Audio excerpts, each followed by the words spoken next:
J'assumerai mes responsabilités, je déférerai aux convocations de la justice, et s'ils veulent absolument que je dorme en prison, je dormirai en prison. Et s'ils veulent absolument que je dorme en prison, je dormirai en prison.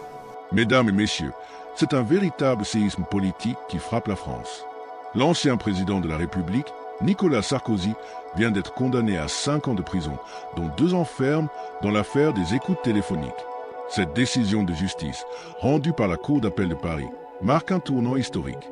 Jamais depuis la naissance de la Ve République, un ancien chef d'État n'avait subi une telle sanction judiciaire. Mais de quoi s'agit-il exactement ? Les juges reprochent à Nicolas Sarkozy d'avoir tenté, en 2014, d'obtenir des informations confidentielles d'un magistrat de la Cour de cassation. En échange, il lui aurait promis un poste prestigieux à Monaco. Un échange secret révélé par des écoutes téléphoniques, devenu la pièce maîtresse de ce dossier brûlant.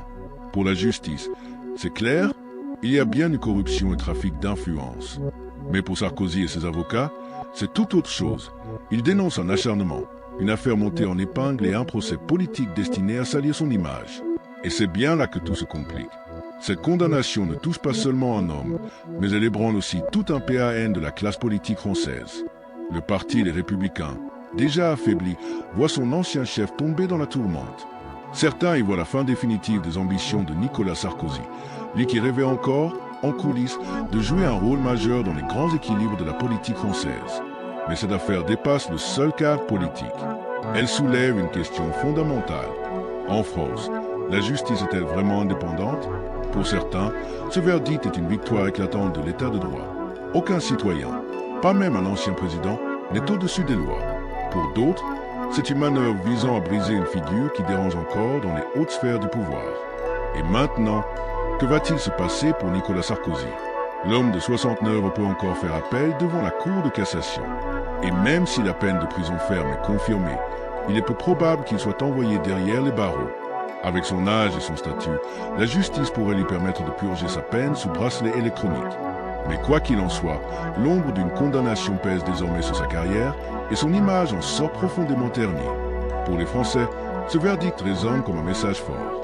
C'est peut-être la preuve que, dans un pays marqué par des scandales politiques à répétition, la justice tente enfin de faire respecter ce principe. Mais pour les fidèles de Sarkozy, c'est une injustice, une humiliation et une trahison envers un ancien président qui, malgré ses défauts, avait marqué la vie politique par son énergie et sa volonté de réformer. Alors, que faut-il en retenir ? Cette affaire Sarkozy restera dans les livres d'histoire comme un symbole. Symbole d'une justice qui ose frapper fort. Symbole d'une démocratie qui cherche encore son équilibre. Et symbole, peut-être, de la fragilité des hommes politiques face à leurs propres excès. Et s'ils veulent absolument que je dorme en prison, je dormirai en prison. Mais la tête haute. Mesdames et messieurs,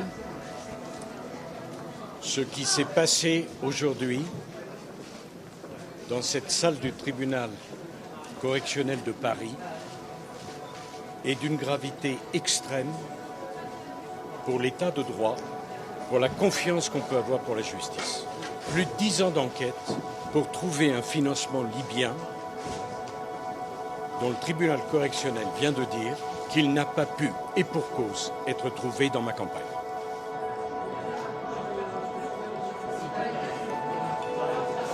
J'assumerai mes responsabilités, je déférerai aux convocations de la justice, et s'ils veulent absolument que je dorme en prison, je dormirai en prison. Et vous, qu'en pensez-vous ? Est-ce une victoire éclatante pour la justice française ? Ou bien une manœuvre politique visant à détruire une personnalité trop influente ? Donnez votre avis dans les commentaires. Et surtout, n'oubliez pas de vous abonner et d'activer la cloche pour suivre toutes nos vidéos sur l'actualité politique et internationale.